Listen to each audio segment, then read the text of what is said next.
Hello বন্ধুরা, শীতকালে তো অনেক রকমের সবজি পাওয়া যায়। তো আমি ভাবলাম পাওভাজি রেসিপিটি বানাই। তো চলো তোমাদের কাছে শেয়ার করি পাওভাজি রেসিপিটি আমি কিভাবে বানিয়েছি।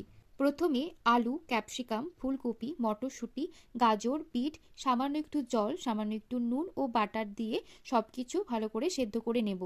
এবার কড়াইয়ের মধ্যে সামান্য সাদা তেল ও 2 চামচের মতন বাটার দিয়ে দেব। এবার গোটা জিরে ফোড়ন দিয়ে তার মধ্যে পেঁয়াজ কুচি দিয়ে দিয়েছি। পেঁয়াজটা হালকা ভাজা হয়ে গেলে এর মধ্যে দিয়ে দিয়েছি ক্যাপসিকাম কুচি, টমেটো কুচি। টমেটো কুচি ও ক্যাপসিকামটাকে ভালোভাবে কষে নিয়ে এর মধ্যে দিয়ে দিয়েছি আদা, রসুন, কাঁচা লঙ্কার পেস্ট। এটাকে ভালো করে কষে নিতে হবে। তারপর এর মধ্যে দিয়ে দিয়েছি স্বাদ মতো নুন, কাশ্মীরি লঙ্কার গুঁড়ো। এবার এটাকে ভালো করে কষিয়ে নিতে হবে।